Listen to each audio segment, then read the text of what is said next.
J-6, on est à 6 mois tout juste des JO de Paris. 15 millions de visiteurs sont attendus dans la capitale. Les préparatifs vont bon train et les défis logistiques et sécuritaires ne manquent pas. À 6 mois de l'échéance, on va s'attarder aujourd'hui sur la place du sport dans la société française, érigée grande cause nationale de l'année 2024 par Emmanuel Macron lui-même.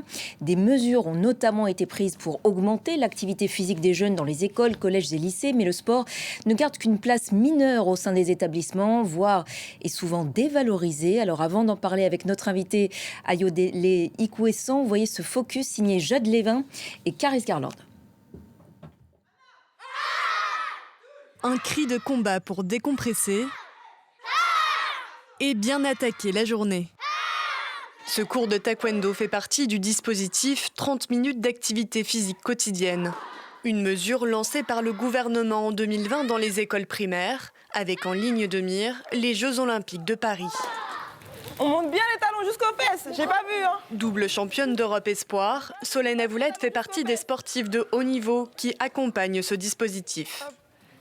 Et on repart en arrière, super. Je trouve que c'est une super initiative parce que comme les Jeux Olympiques se sont à Paris, les enfants ne sont pas forcément toujours informés et en venant les voir, en les sensibilisant avec moi par exemple, ils vont s'intéresser au sport, ils vont s'intéresser aux Jeux Olympiques et peut-être qu'ils auront envie du coup de découvrir d'autres disciplines des Jeux Olympiques et ça va les inciter peut-être à s'inscrire à un sport, à faire une activité physique en dehors de l'école encore plus.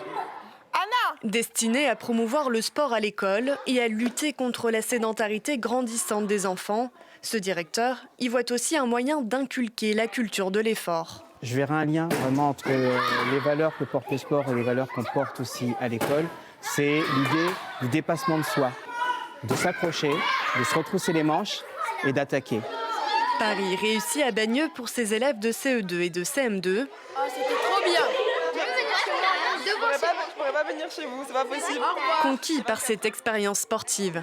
J'ai pas envie de partir, j'ai envie qu'elle fasse tous les cours avec nous. Moi aussi. Elle est trop gentille, papa. Mais cette mesure ne fait pas l'unanimité dans les 36 000 écoles primaires du pays. De nombreux établissements ne l'appliquent pas, faute de temps ou d'accompagnement. Car ces 30 minutes s'inscrivent en dehors des cours d'éducation physique et sportive, où l'objectif n'est pas seulement de bouger selon ce syndicat. On enlève toute la notion culturelle. C'est vraiment, nous on dit que c'est du gigotage, l'activité physique quotidienne. Pour nous c'est vraiment ça. Or à l'école, on n'est pas là pour gigoter, on est là pour apprendre des choses. C'est avoir des références sociales en fait, des pratiques sociales. Et ça avec l'activité physique quotidienne, on l'a pas. Le gouvernement souhaite aussi 2 heures de sport supplémentaires au collège, non obligatoires, proposées par des clubs sportifs. Là encore, en dehors du cadre de l'EPS, le dispositif cible les élèves les plus réticents au sport. Inutile, selon le syndicat, qui lui milite pour 4 heures obligatoires pour tous, de la 6e à la terminale, et davantage d'enseignants.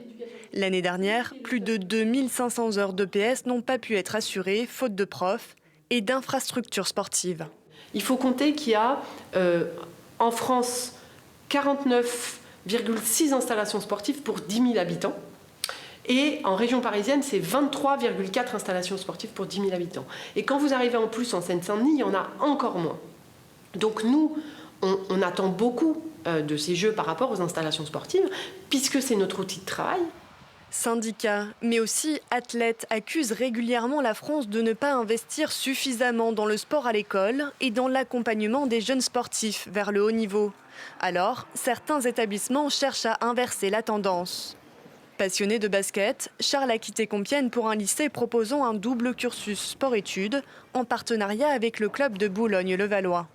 Donc nous, pour l'école, on a un emploi du temps aménagé entre guillemets, c'est-à-dire qu'on n'a aucune heure de trou. Ces entraînements de basket le midi et le soir sont intégrés à son programme de terminale, en plus des cours d'EPS. C'est sûr, pour faire la passion, il faut continuer les études et franchement ici c'est parfait pour ce projet. L'objectif de la section sportive, offrir à des jeunes les conditions optimales favorisant à la fois la réussite scolaire et l'épanouissement sportif. Il y a un petit contrôle, surprise. Une recette sport-études qui fonctionne. Ancien élève de ce lycée, Bilal Koulibaly a été drafté en 7e place de la NBA cette saison. Beaucoup ici rêvent d'un destin similaire. Il faut faire des recherches pour intégrer un sport-études. Comparé par exemple aux États-Unis, là-bas, On s'en fiche un peu de tes notes, quoi. Si jamais t'es bon dans un sport, on va te faire progresser dans le sport, on va te donner plein d'infrastructures, tout ça pour faire progresser dans le sport. Alors qu'en France, on différencie le sport et les études. Souvent, le sport ne peut pas aller avec les études. Mais en ce moment, ils font plutôt beaucoup d'efforts sur ça, et comme ici, par exemple. Près de 1200 sections sportives sont proposées dans les lycées français. Arnaud Fanchon est le coordinateur des sections aviron et basket proposées dans le lycée de Charles. Il plaide pour que plus d'établissements de ce type voient le jour en France afin d'y développer une véritable culture sportive. Qui les a motivés au départ va leur permettre de poursuivre quand même une activité à minima pour avoir un bon niveau sportif. Et en plus, on sait que les élèves qui ont pratiqué en étant jeunes ont énormément de chances de continuer à pratiquer quand ils sont plus âgés. Dans le sport, on voit bien qu'il y a une difficulté à poursuivre le double projet. Pour plein de raisons, notamment des contraintes d'emploi du temps, des contraintes liées à la pratique sportive. C'est quelque chose qui peut-être est plus systémique que local. Les clubs et les fédérations restent les premiers pourvoyeurs d'athlètes de haut niveau en France. L'école, elle, peine à trouver sa place dans la fabrique des champions. Nombreux espèrent que les Jeux de Paris 2024 insuffleront une vague de changements au sein des cours d'école. Et on va reparler de tout cela avec notre invité aujourd'hui, Ayodele Ikwessan. Bonjour, merci infiniment d'être avec nous sur France 24. Je le rappelle, vous êtes sprinteuse française, vice-championne de France du 100 mètres, vice-championne d'Europe du relais 4x100 en 2014. Vous êtes donc sportive de haut niveau. Je le précise, vous êtes aussi conseillère en transformation des entreprises, un emploi, je crois, au 4-5e. Adjointe également au maire du 18e arrondissement de Paris en charge de la santé et accessoirement maman de 2 enfants en bas âge. Tout d'abord, avant de revenir sur les questions soulevées par ce reportage sur la place du sport en France. Tout d'abord, comment vous faites, alors que vous vous préparez au JO, c'est dans 6 mois, comment vous faites pour cumuler tout ça ?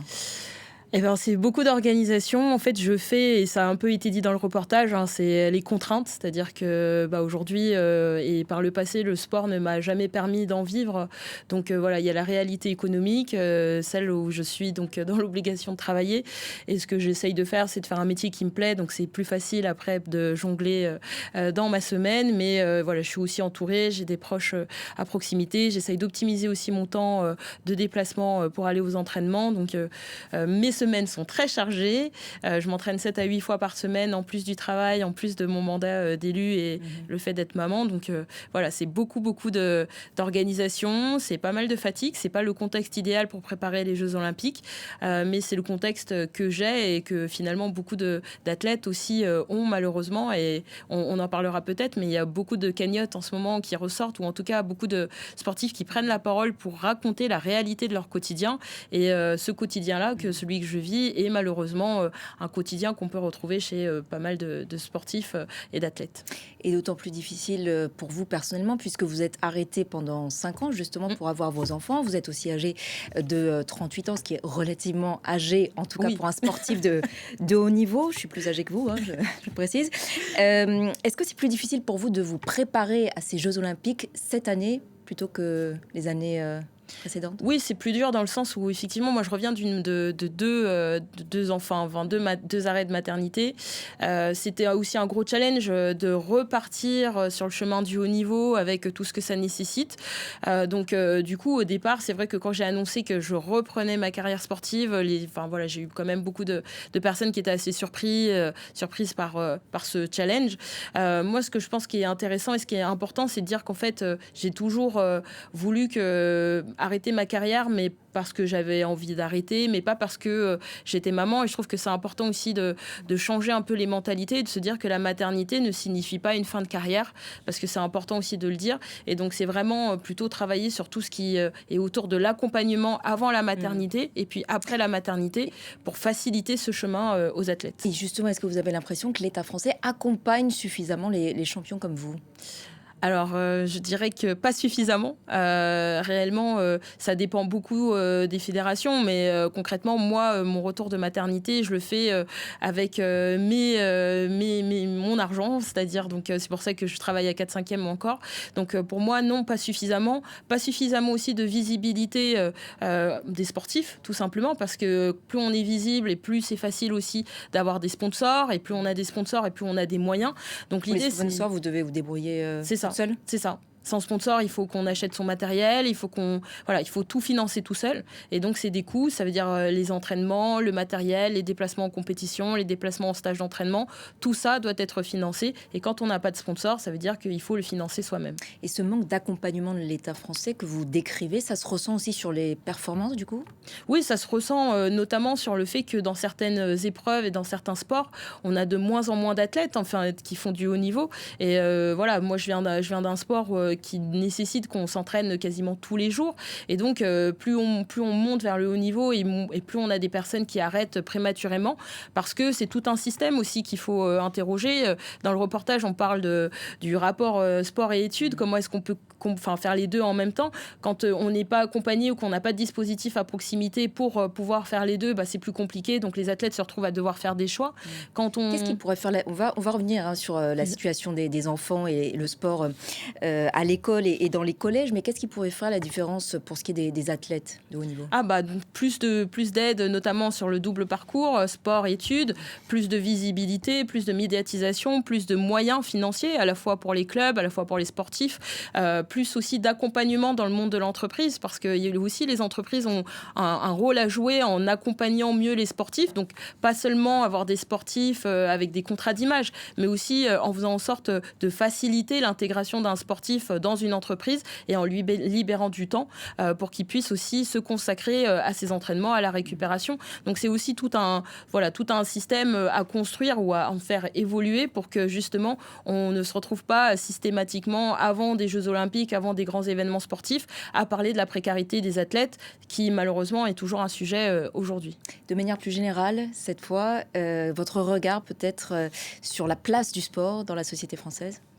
Pour moi, la place du sport dans la société française, aujourd'hui, on a espéré en tout cas que les Jeux Olympiques allaient créer un espèce d'électrochoc. En réalité, on se rend compte qu'on est toujours dans ces mêmes débats de la place du sport et de quel intérêt on devrait donner au sport dans notre société. Moi, je pense qu'aujourd'hui, malheureusement, le sport a une place qui est trop minime, en tout cas dans notre société. Et là, les débats qu'on peut avoir, que ce soit du sport à l'école, c'est qu'en fait, c'est bien de demander, ou en tout cas de mettre en place plus de sport à l'école. C'est important et on voit que les enfants sont contents. Donc, au moins, s'il y a une... Donc ça fait partie des nouvelles mesures. Ça fait partie des nouvelles mesures. Annoncées par Emmanuel Macron dans le cadre de son annonce donc, de le sport, grande cause du quinquennat, en tout cas pour l'année 2024. Donc, concrètement, c'est 30 minutes de plus. C'est 30 minutes de plus par jour et qui permet normalement à tous les petits, les enfants, les écoliers de pouvoir faire du sport tous les jours. Ça C'est assez, je dirais que c'est un début. Après, la question, elle est plus sur la mise en œuvre. Aujourd'hui, ce dispositif, comme ça a été dit, il s'appuie sur des sportifs de haut niveau qui viennent dans des écoles accompagner ces 30 minutes. C'est pas des professeurs d'EPS. Et donc, moi, je pense que la conclusion, c'est de voir que les enfants, ils sont hyper intéressés, qui sont contents et que c'est important et que du coup, on ne devrait plus avoir ce débat de l'utilité finalement d'avoir ces minutes supplémentaires parce que les retours sont positifs. Par contre, on pourrait aller plus loin dans le sens où il faut associer l'éducation nationale, il faut associer les professeurs d'éducation physique dans cette démarche pour que ce soit pérennisé dans le temps.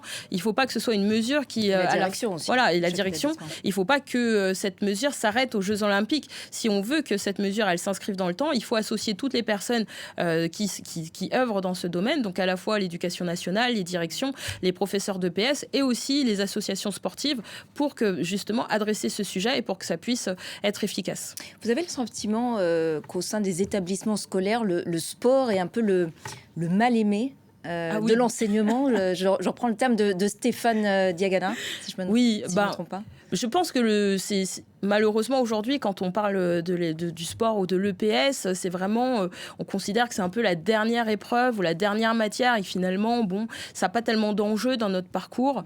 Et je pense que c'est aussi ça qu'il faut réinterroger. C'est-à-dire que le sport, c'est aussi, ça a été dit, des valeurs, mais au-delà de ça, il y a aussi énormément de choses qu'on développe autour de l'EPS.